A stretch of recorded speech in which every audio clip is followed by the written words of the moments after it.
Well, hello everyone, I'm Jackson Haney from Insane Internet Wrestling, and welcome to Wrestling Done Right, where I take wrestling storylines that didn't live up to expectations and try to make them better, all for the sake of good storytelling. This is the second video in the double upload that I'm doing today. If you want to see the other one, click here. I think it's here. It's been a while since I've done this, so I'm hoping it's there. But yeah, another fantasy booking video. Seems like a fitting way to get back into this, considering I left with one, so I'm going to come back with one. Sunrise, sunset, and all that. This time, I'm looking at Braun Strowman. Easily one of the biggest drop balls in recent WWE memory, and it all could have gone so differently. The fact that Braun Strowman has been with WWE for, per my recollection, 8 years, and has really done good things for about 2 or 3 of those years, you can see just how well his run in the company has gone. But I must say, those 2 to 3 years, those 2 to 3 good years, were absolutely brilliant. And it just showed that if he would have been booked like that throughout the entirety of his run, he'd be one of the top stars in WWE right now, without question. So, let's see how WWE did it. Well, for starters, he was in the Wyatt family. I mean, that's how he got his start on the main roster, at least. He might have been in NXT, I really don't remember, but I do know for a fact that he got his start as basically the replacement for Eric Rowan. I mean, I think he was injured at the time. It was either Rowan or Harper. One of them were injured at the time. Strowman came in to fill their spot after SummerSlam 2015 and the 6-man tag at, I want to say, Night of Champions. It was going to be Roman Reigns, Dean Ambrose, and Chris Jericho versus the Wyatt family with newest member Braun Strowman in tow. And turns out they won. Fair enough. And Strowman played a heavy part in the Wyatt family for about a year after that, maybe a little less. I mean, he got to get chokeslammed, double chokeslammed by Kane and The Undertaker at Survivor Series. That's a good start. He then got absolutely destroyed by Brock Lesnar at the Royal Rumble in 2016. That ain't good. And then at WrestleMania, he just got beat down by The Rock and John Cena.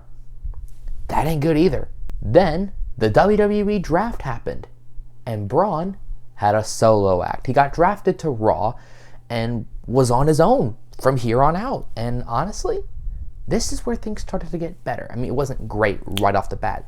Never works like that.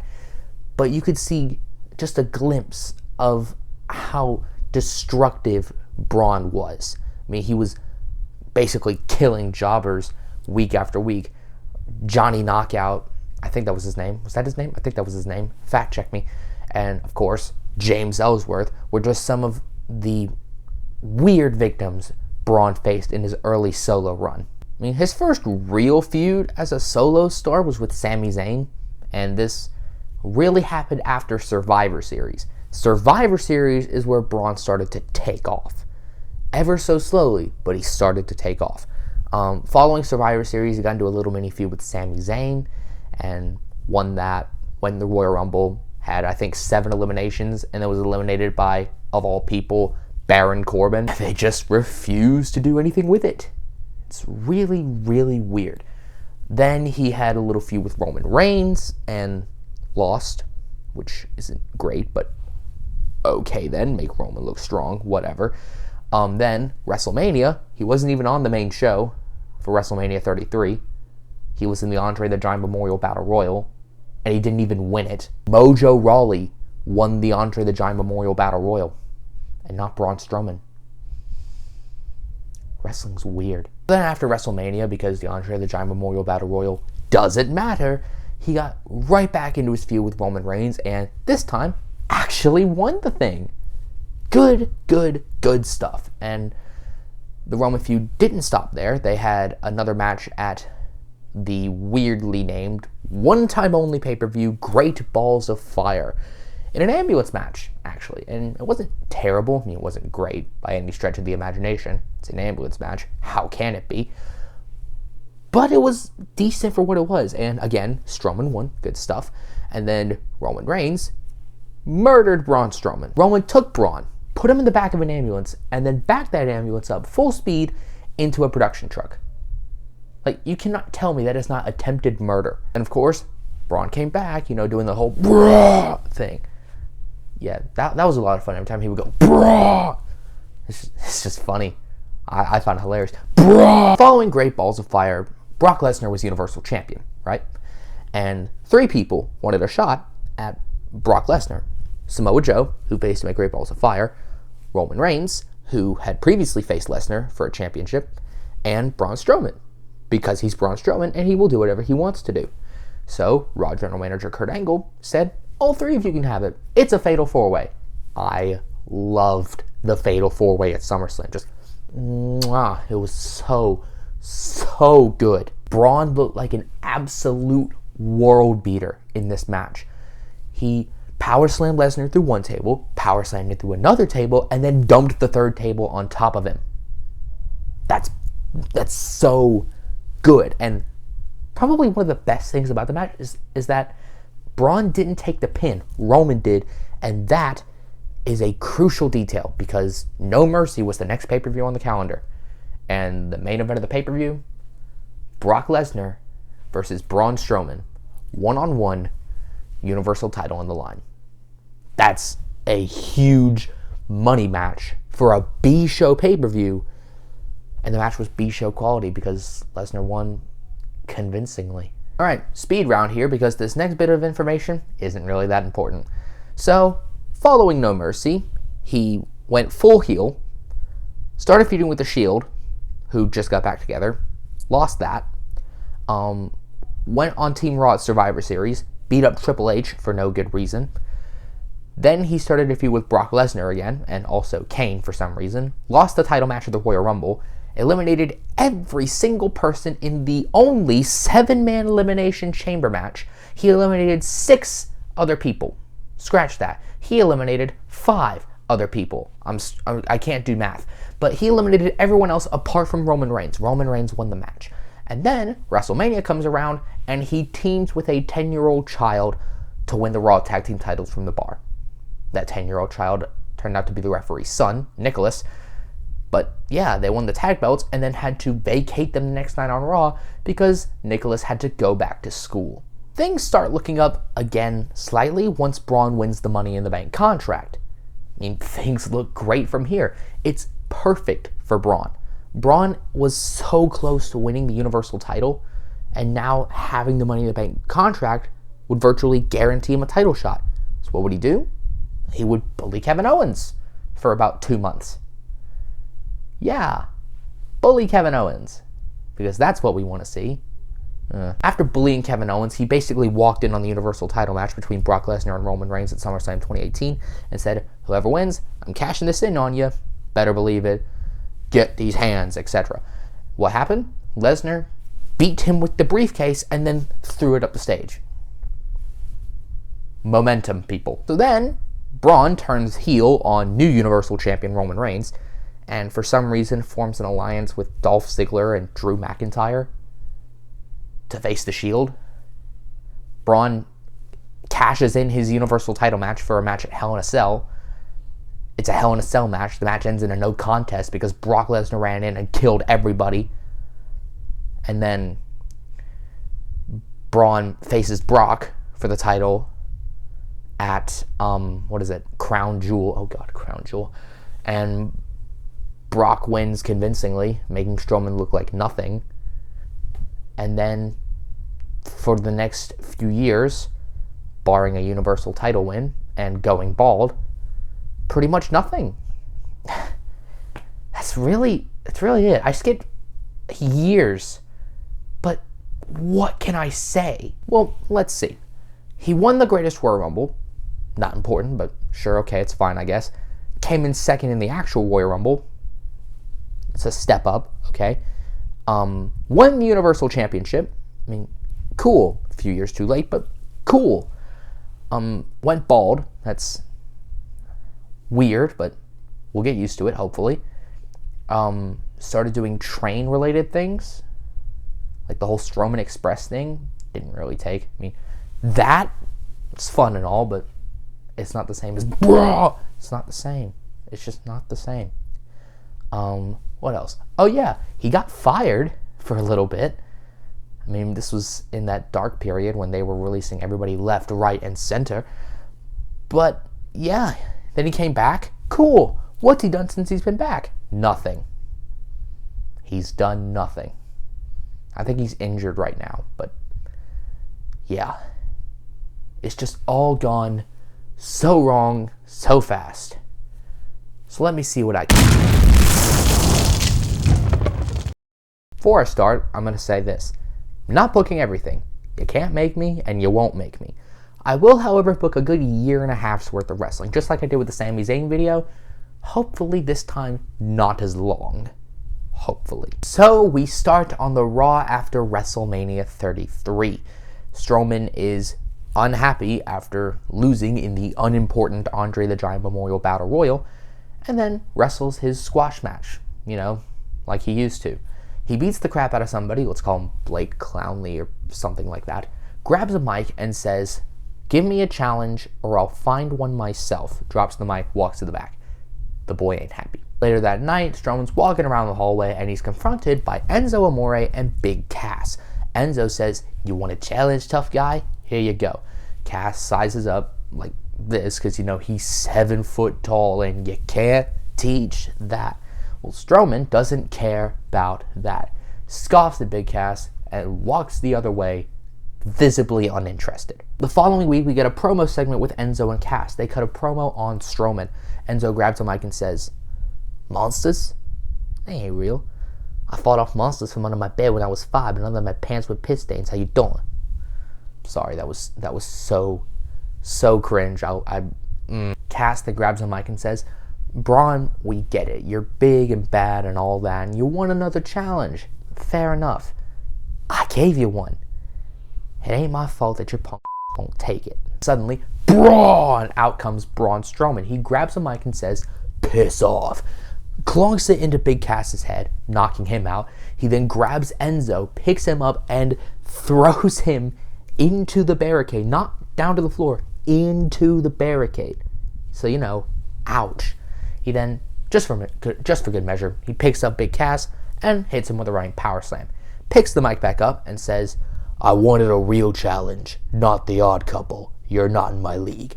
Drops the mic, walks to the back. He's done with Enzo and Cass. So, yeah, the Strowman-Cass stuff, it's ultimately a one-off angle because it isn't really that important. What is important here is Strowman versus Roman Reigns. So the following week, Roman comes out to open Raw. He's here to gloat about retiring The Undertaker. And all of a sudden, Braun's music hits. He walks out, stares at Roman Reigns. Neither man says a thing. And all of a sudden, they just start throwing haymakers. No words are exchanged. They just start fighting. Brawl goes for about 10 minutes, maybe 15. Goes throughout the entirety of the arena. Security tries to get involved. They're pummeled to the ground by Strowman. They get back out to the stage. Braun grabs Roman, throws him off the stage through a stack of tables, does his big shout, and the segment's over with. The next week, Roman Reigns is seen in a hospital, not backstage talking to a fake doctor. Turns out this scuffle with Braun led to him having a partially separated shoulder. It's not that serious of an injury, so he's fine to compete, but the doctor tells him to take it easy. You don't want to make the injury worse than it already is. Roman understands, shakes the doctor's hand, and then leaves. Now back on the main Raw broadcast, it's the final Raw before Payback, and in the ring we get an in-ring segment with Strowman and Kurt Angle. Angle tells Braun, "You can't run around hurting people every week because you feel like it." Strowman responds with, "Well, maybe if you gave an actual challenge instead of this bullshit every week, I wouldn't have to." Kurt Angle calmly responds, "Fine then. You want a challenge? Here's one. Payback. You, Roman Reigns, one-on-one. You happy?" Braun just smirks and nods very slowly. Suddenly, Roman Reigns' music hits. He walks down into the ring, spears Braun Strowman, and says, "It's on." He then leaves the ring, glaring at Kurt Angle as he does so. We get to Payback, and both Braun and Roman have tape around their bodies. Braun's got it around his ribs, Roman's got it around his shoulder. Both men are visibly in pain, but they're going to work the match regardless. Speaking of the match itself, it's not wrestling. There's no rest holds, no grappling, none of that. It's just two guys beating the crap out of each other. Braun is throwing Roman around the ring, and Roman is just using strikes to try and slow him down. The match ends with Roman going for a Superman punch. Braun picks him up out of midair, flips him up on his shoulder, running power slam. 1, 2, 3. Strowman wins clean. And the following night on Raw, the fighting is still going on. Michael Cole welcomes everybody to the show, says, "Welcome to Monday Night Raw," and all that. But the show doesn't start with a segment in ring, it starts with a segment backstage. Braun and Roman are still fighting. Roman hasn't even changed into his ring gear yet. He is still in normal civilian clothes. He got to the arena and then started fighting Braun Strowman. That's how bad this is. Roman rakes Braun's eyes in the midst of the brawling, gets in his car, and then drives his car into Braun Strowman. Kurt Angle's freaking out. He calls the police. Why is this happening? But then Roman spots an ambulance. He puts Braun into the back of the ambulance, gets in the driver's seat, smirks, and then drives the ambulance backwards into a WWE production truck. Yes, it's the Great Balls of Fire spot, but it's a fun spot, so I'm keeping it. I'm having it happen earlier, though, and also on free TV, because I'm writing Braun off. I'm writing Braun off because he desperately needs rotator cuff surgery. And also, this can be a slight glimmer of a Roman Reigns heel turn. In Braun's absence, everything starts out relatively the same. We get to the Extreme Rules and the Fatal 5-Way to determine the number one contender, only this time, two people don't pin the same guy. Roman Reigns straight up pins Seth Rollins. Roman Reigns is the number one contender. Kurt Angle announces the match. Roman Reigns versus Brock Lesnar for the Universal Championship at Great Balls of Fire. Yes, this robs us of Lesnar versus Joe, but I'm going somewhere. Stay with me. In the lead up to Great Balls of Fire, Roman Reigns opens the show with a promo. He says, "It's been a long time coming. Brock and I haven't had a one-on-one match against each other in over a year. I've never beaten Brock one-on-one. But the odds are nothing new to me. The odds have been stacked against me my entire career. I've made the odds in my favor before. And at Great Balls of Fire, I'm going to make the odds in my favor one more time." At that moment, out come Lesnar and Paul Heyman. Heyman grabs the mic and says, "Roman, you present a valid argument. However, I have an argument that trumps yours, and that is this. Brock Lesnar does not care about the odds. All he cares about is keeping this title around his waist, and to do it, he will run through every last son of a in that locker room if he has to." Heyman is then cut off by Lesnar. Lesnar grabs the mic for himself and says, "Here comes the pain," drops the mic, runs down to the ring to start beating up Roman Reigns. German suplex, goes for an F5. Reigns slips out of it, hits Lesnar with a low blow, and then waits for Lesnar to get back up. Spear, and then he walks back up to the back, glaring at Paul Heyman as he leaves. Now we're on the go-home Raw before Great Balls of Fire, and this next little stretch of booking is all about Roman, because I'm going somewhere. Just bear with me. So the main event of Raw, the go-home Raw before Great Balls of Fire, is Roman Reigns going one-on-one with Seth Rollins, because Rollins got pinned at Extreme Rules, wants some retribution, don't you know? So the match has been going for about 15 minutes at this point, and high-octane action. It's a good match, and suddenly Rollins hits Reigns with a pedigree. And as Roman's about to be pinned, his eyes snap open, and he kicks out, and rolls Seth up. As he does, Seth kicks out. And then they go back and forth before Reigns puts Seth in a Kimura lock. Very similar to Brock Lesnar's Kimura lock. Seth doesn't tap out because Reigns can't do it as well as Lesnar can, fittingly. And Rollins hits Reigns with a ripcord knee strike. Goes for the pin, but Reigns kicks out and then puts Seth in a guillotine, much like the guillotine he's been using over the past few years in real life. He's got it cinched in and Rollins passes out. However, Reigns doesn't let go.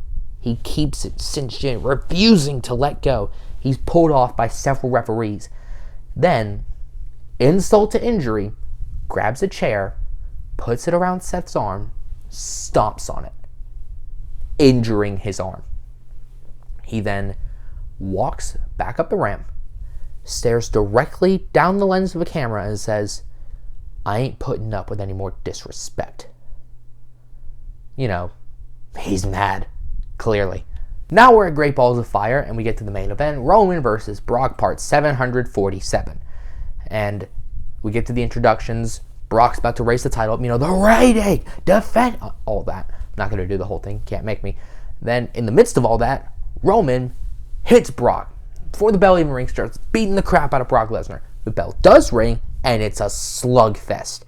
You know, but Roman, throughout the match, uses dirty tactics. He, using nefarious tactics to try and win by any means necessary. He uses dirty pins, raking his eyes, and crucially, after multiple Lesnar kickouts, he intentionally knocks out the referee. The referee's out, so Lesnar is unconscious as well. Reigns goes to grab the ring bell, intending to put it to good use. Roman grabs the ring bell, hits Lesnar with it, and then, just to be safe, because, you know, it's Brock Lesnar, he sets up a spear. He's about to do the ooh-ah thing, but suddenly, an ambulance backs up into the arena, right?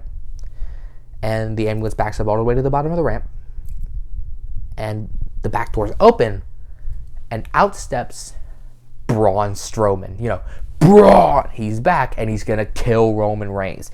Reigns, in a frenzy, just grabs the ring bell, throws it at Braun Strowman. Strowman just catches it, hurls it back into the timekeeper's area, hopefully not hurting anyone when he does that. Then he beats the crap out of Roman Reigns, pummels him down. The referee's still unconscious, by the way.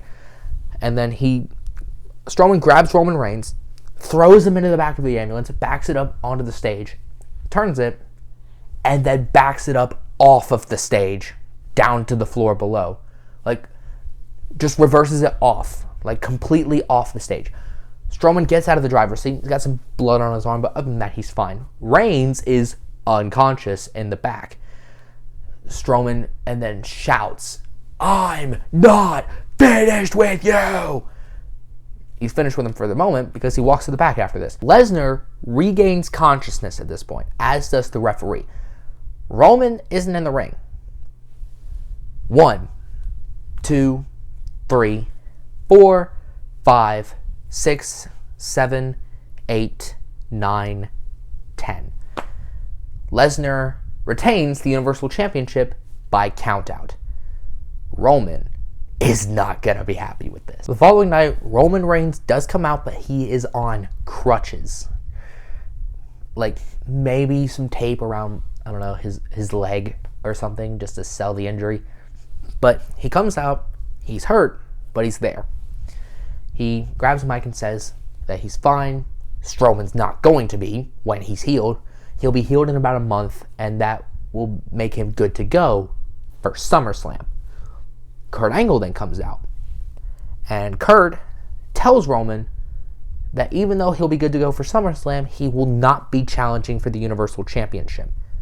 He's had his chance, and regardless of what happened, he failed. Lesnar will get to pick his opponent for SummerSlam, one-on-one. And he has to pick someone. He can't defend it against nobody. He has to pick someone. Reigns is obviously furious at this, saying, I was screwed at Great Balls of Fire. I deserve another shot. Kurt then says, Roman, listen, you've had your moment in the sun. It is somebody else's turn. Reigns then snaps, it ain't nobody else's turn as long as I'm around. Kurt then calms him down and says, how about this? For consolation, at SummerSlam, you can get your payback against Braun Strowman. One-on-one with him. The winner will be the number one contender for the Universal title. Reigns agrees and then says, one more thing.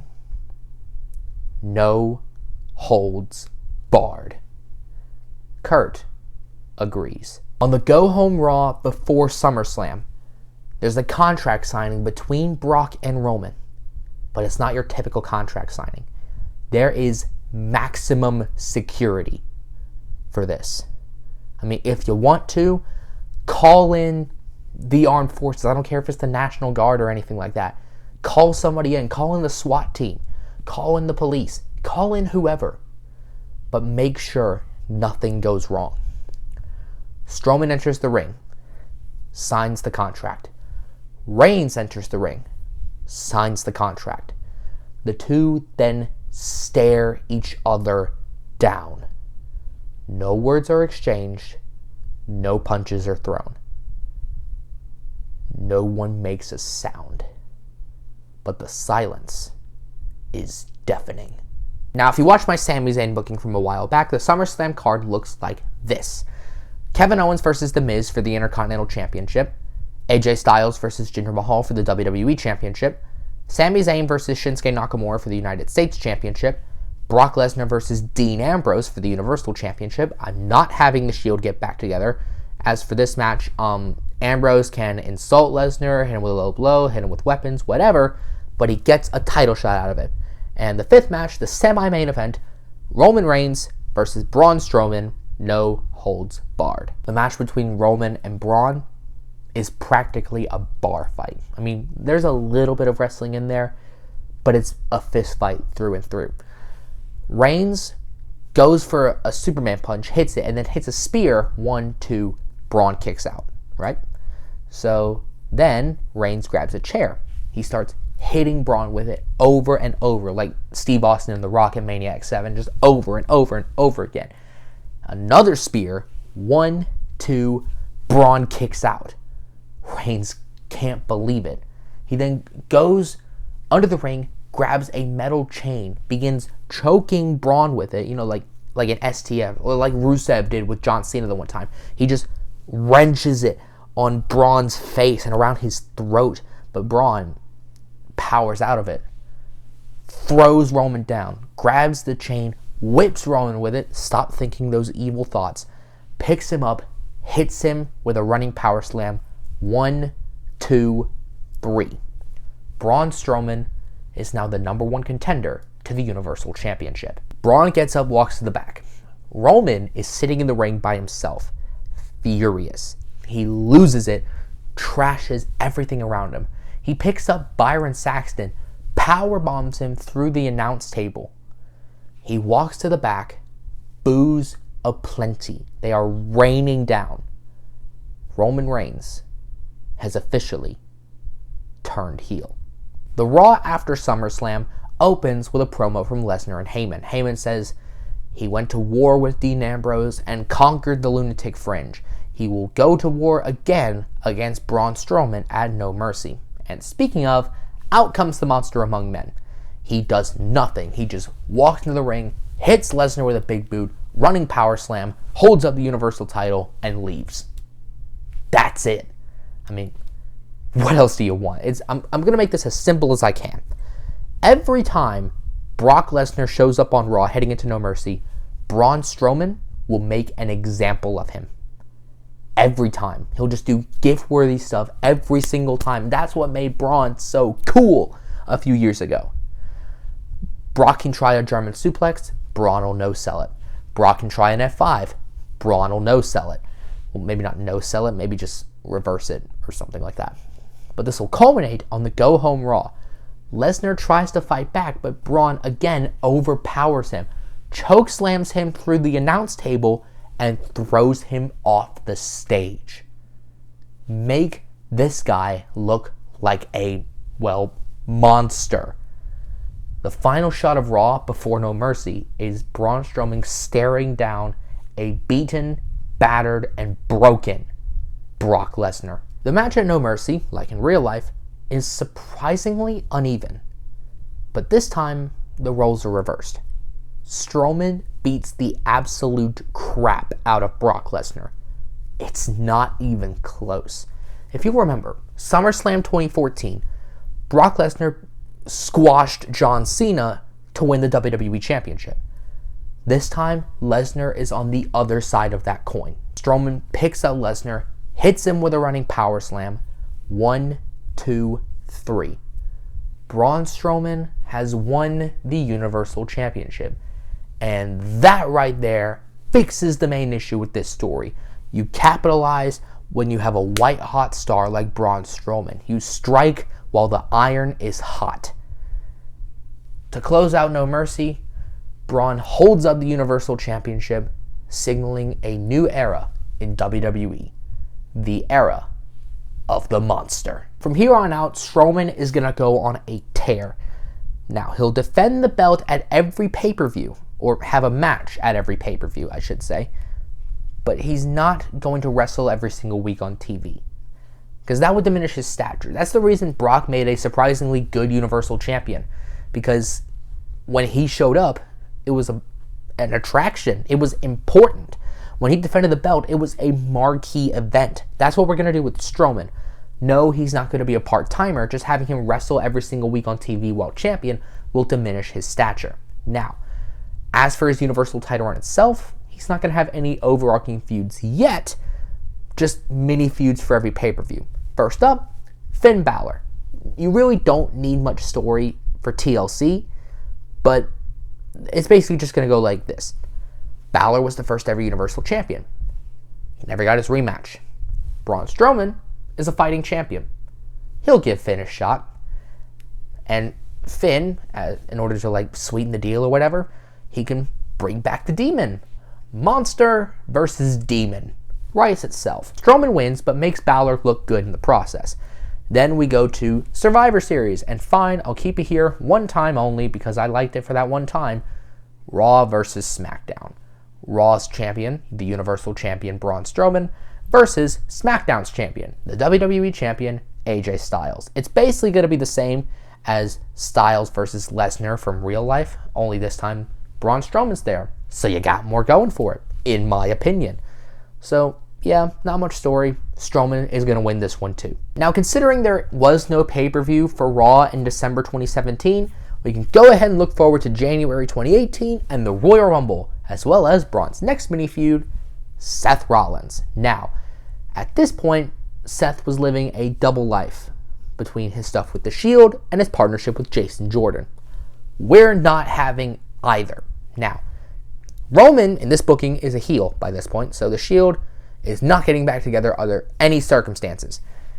Rollins and Ambrose can just revolve around the mid-card and separate feuds, but Rollins is crucially his own man, and he's not teaming with Jason Jordan because, and I can't stress this enough, Jason Jordan in this booking is not Kurt Angle's son. The booking doesn't even exist for that. There is no Kurt Angle's illegitimate son storyline. It doesn't exist. Anyway, Rollins is his own man, so he's going to challenge Braun for the Universal title. Does a good job, but he doesn't get the job done. Braun retains. Looking to Elimination Chamber, Braun's next mini feud is with John Cena. This is with Cena trying to find a way to get to WrestleMania. He's trying to find his own road to WrestleMania. WWE branding. I'm a good boy, WWE. I'm playing your game like you like it.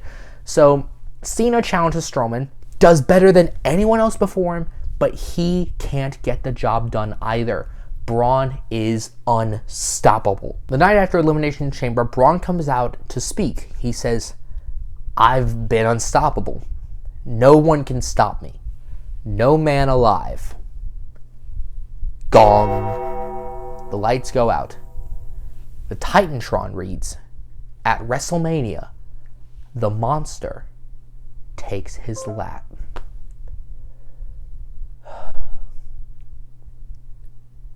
The Titantron reads, "At WrestleMania, the Monster takes his last ride."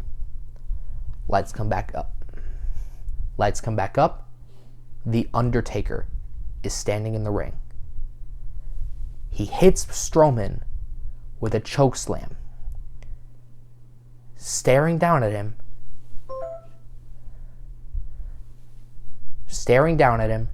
he points at the WrestleMania sign.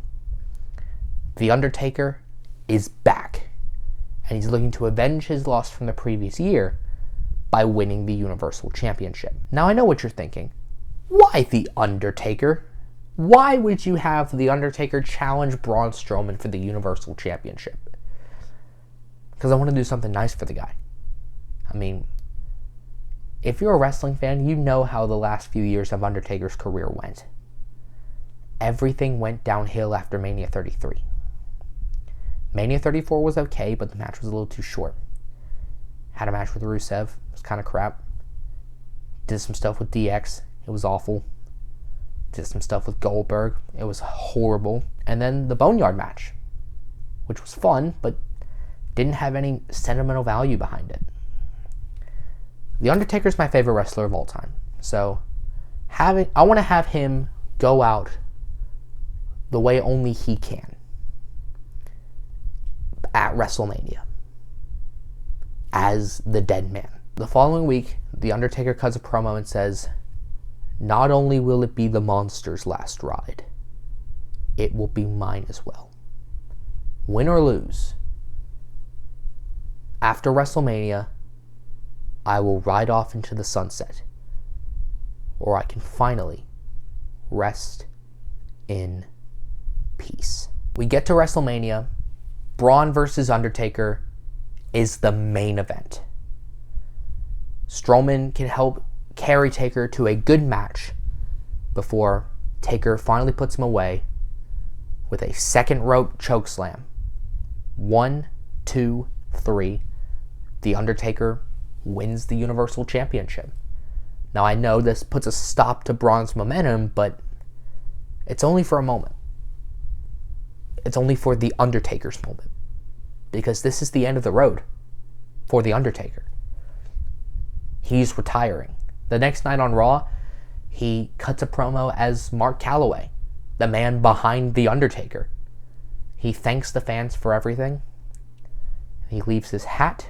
He leaves the Universal Championship in the middle of the ring, walks back up the ramp, raises his arm up, and disappears. But now, back to the main story.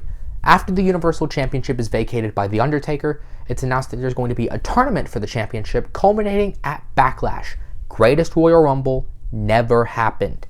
The participants of this tournament are Cesaro, Kevin Owens, Seth Rollins, Roman Reigns, Samoa Joe, who's moved from SmackDown to Raw in the Superstar Shakeup, Finn Balor, Braun Strowman, and the returning Bobby Lashley. In the first round of the tournament, The Miz cost Seth Rollins his match against Kevin Owens, which sets up an IC title match between Rollins and The Miz at Backlash. Samoa Joe loses to Bobby Lashley in a dominant showing for Lashley. Roman Reigns beats Finn Balor by shenanigans because, heel turn. And Strowman beats Cesaro clean as a whistle in a true barnstormer. In round 2, Lashley steamrolls through Kevin Owens, and Roman tries to beat Braun, but can't. He uses every trick in the book, does everything in his power, but he just can't do it. Strowman wins, and then goes on to beat Bobby Lashley in the tournament final and win the Universal Championship. This will set up a rematch between Strowman and Lashley at Money in the Bank, which Braun also wins. And speaking of Money in the Bank, the Money in the Bank contract is won by Roman Reigns, because Braun can't win it because he's Universal Champion here. Roman wins the contract, which sets up something for later. Going into Extreme Rules, Braun's going to have a mini feud with Kevin Owens. Now, hopefully, this time around, Braun isn't going to be that big of a prick to KO, and hopefully KO will legitimize himself as a legitimate contender. The two are going to have an Extreme Rules match, and because it is an Extreme Rules match, Owens can use weapons to make the match somewhat interesting. Despite this, Braun will still retain. For SummerSlam, Strowman is going to go into a mini feud with the recently returning Drew McIntyre. Strowman wins that, but then immediately after, Reigns cashes in on him to become Universal Champion. The two have a rematch for the title at Hell in a Cell inside the cell itself, but like in real life, Lesnar interferes. However, this time the match will not end in a no contest because that is stupid. Lesnar interferes, pummels both guys, but then Reigns crawls over, lays an arm on top of Strowman. 1, 2, 3, Roman Reigns retains. However, like in real life, he'll have to vacate the championship because of his leukemia diagnosis, which means that Survivor Series, for the vacant Universal Championship, it's going to be Brock Lesnar versus Braun Strowman. Crown jewel never happened. Brock is going to win this one to get his payback from No Mercy. And as for Brock versus Bryan, that can happen later. As for Braun, he's going to take a step back. He's going to go into the upper mid-card after being a high-profile main eventer for the better part of a year. He'll use his 2 Universal Championship wins to catapult him to further success. Maybe another world title win, maybe a Royal Rumble win. But from here on out, because he's had success previously, things should be smooth sailing. And that is how I would book Braun Strowman. What did you think of the story? Was there something I was leaving out? Did you like it? If you did, or if there was something I was missing, let me know in the comments section down below. Don't forget to like this video, share it, and subscribe. And you can follow me on Twitter here. What should I do next? I take requests. Just let me know in the comments, and I'll see what I can do. I'm Jackson Haney from Insane Internet Wrestling, and I will see you soon.